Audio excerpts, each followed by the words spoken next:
Welcome back guys to the most OP Odyssey build of all time. I actually couldn't resist and took another look at the max damage build from last year, and believe it or not, I found a way to squeeze even more damage out of it to create the new max damage build 2023 for you. If this build was any stronger, it would play the game by itself and you wouldn't have to press any button for it. But as of now, you still have to press the assassination button from time to time to use your insane 755,000 assassin damage to kill off everyone you come across with just a normal assassination, and your warrior and hunter damage will be both comfortably sitting at 314,000 damage, unleashing complete havoc in Greece, and thanks to a new mechanic, hitting multiple enemies with over 18 million damage arrows will be easier than ever before. This build uses a new engraving I have never used before, which even increases our non-critical hits to be over 6 million damage, which is totally insane. We will use a plus 100% headshot damage with an additional 50% adrenaline consumption. This engraving can be found on Corfu Island when you go to this location on the map and collect the Ostraka tablet, and the solution for that is in Aleos village inside of this spot. Increasing your total adrenaline consumption by over 50% actually sounds really bad, but in fact it isn't. The game actually doesn't really do that. For the overpower attacks, the game actually removes 3 adrenaline bars, but the 50% is only removing half of an additional adrenaline bar, so that is really negligible, because this adrenaline bar will refill as well. And if you only have 1 adrenaline bar, you can simply still use all your abilities and the game has no chance other than only charge you 1 adrenaline, because it is the only bar left. Only when your character has more than 1 adrenaline bar, the game even has a chance to remove 1.5 adrenaline bars for your abilities. But since the game quickly refills any started adrenaline bar, you will get the missing part of the adrenaline bar back in just a few seconds. So there is no real disadvantage because you will get back the additional adrenaline anyway. So you really don't have any negative effect, except if you want to use the fire ability, because this fire ability from your ability wheel now charges you half of an adrenaline bar for every activation. So when using this engraving, it might really be useful to use a permanent fire engraving on your sword. But other than that, you will really have no additional negative effect. You will just have plus 100% damage, which you can place on any gear you want in your build, and all your adrenaline will simply refill anyway within a few seconds. So by using this new engraving with another 100% damage and a couple of other tweaks that allowed me to use infinite RS madness, I was able to score over 2.7 million damage for the light attack, 4.1 million damage for the heavy attack, and a whopping 12 million damage for the charged heavy attack. Ring of Chaos was almost scratching on the 7 million damage mark. Furious Bloodline was over 22 million damage in an animation cancel, and Overpower was over 40 million damage. But the range damage is where the real improvements happened, with over 6 million damage with just a normal arrow, 13 million damage with ghost arrows, 15 million damage with the devastating shot, and a new historic best mark for the Predator shot, which was over 19 million damage.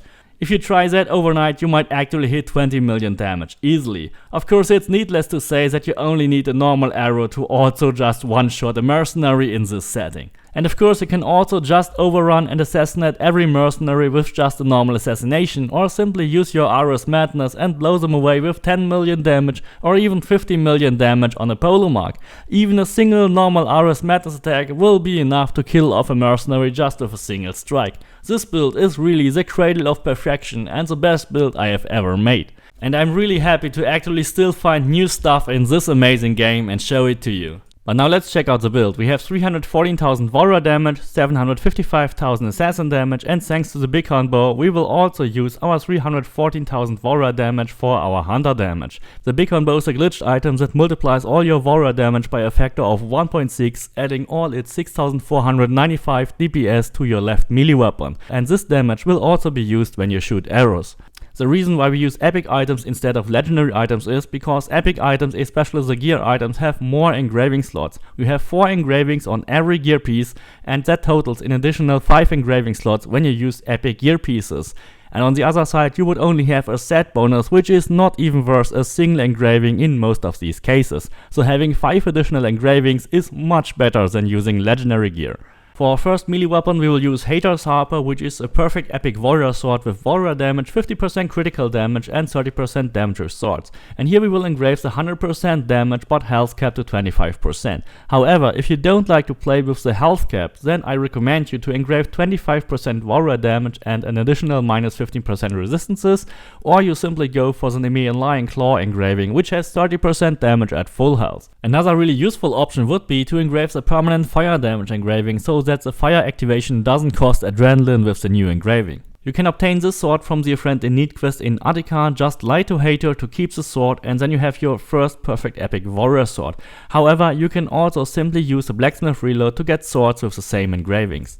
I also use the blacksmith reload to get the perfect hoplite sword, which also has warrior damage, 50% critical damage and damage with swords. Please be aware that the name and picture actually doesn't matter, you just have to look for the correct stats on your items. Here we will engrave convert 50% hunter damage bonus to all damage. The hunter damage conversion is actually best, because when we use the Corfu engraving together with the bighorn bow, we don't use our hunter damage, but with the damage conversion we make the hunter damage become usable warrior and assassin damage. So we can actually triple the damage bonus from the Corfu engraving to be 300% instead of only 200%.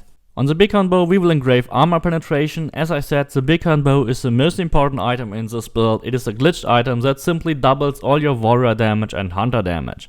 In order to get this item you have to use your 200 free helix credits to get it from the shop for free. If you messed up and bought something different, then you're out of luck, because it is the best item by a very long shot, and to make any good build you will actually have to get it. Otherwise you have over 100,000 damage less. On the headgear we have a perfect warrior head with warrior damage, 20% crit chance at full health, 20% damage with swords and daggers and another 30% damage with swords. So we have 50% damage with swords in total, which is the most important damage driver for all your sword builds. However, you could also go for a different helmet that has warrior damage, 20% crit chance at full health, 30% damage with swords, and then the 20% damage with swords and daggers is replaced with become ESO Enhance. However, the ESO Enhance is not really necessary. If you want to, you can use it and do the ESO Enhance invincibility trick, but you will also sacrifice a huge amount of damage by using it. Instead, I only recommend to use the Ares Madness cooldown reduction, because that allows you to use Ares Madness as often as you want to. You don't have to go for the ESO Enhance. Using the Ares Madness cooldown reduction is actually enough to use infinite amounts of Ares Madness. This engraving is also glitched because it is in fact minus 50% per kill. So you have to use only 2 kills to completely reset Ares Madness instead of waiting 2 minutes for the cooldown. So it is totally worth sacrificing 50% critical damage for the Ares Madness cooldown, but it is not worth sacrificing 20% damage with swords and daggers just for the ESO Enhance, because you will almost never get hit anyway when you play with this build. On our belt we have warrior damage, 10% crit chance and 100% critical damage as well, and here we use the Nemean Lion set engraving, which gives us an additional 5% crit chance and 25% critical damage at full health. If you don't have the Nemean Lion set, you can also use the Belt of the Swings, which gives you 20% crit chance at full health, and that makes the build also be at 100% crit chance instead of only 95%.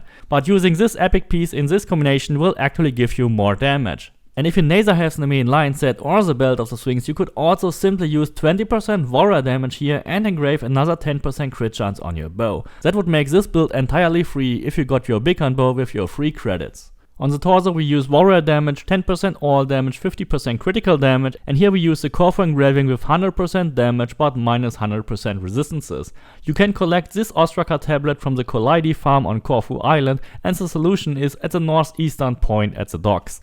On the boots we use warrior damage, 100% critical damage and 20% crit chance, and here we use the new 100% headshot damage engraving, which can also be collected from Corfu Island if you go to this location on the map, and the solution for this Ostraka is found in Alienos village at the port. Since headshot damage basically acts the same as critical damage, this is an additional 100% critical damage for your build that happens to only work on headshots. As I explained to you in the beginning of this video, the game often doesn't even charge you the additional adrenaline, and if it does, it gets refilled very quickly, because any half-filled adrenaline bar gets refilled by the game automatically in a matter of seconds.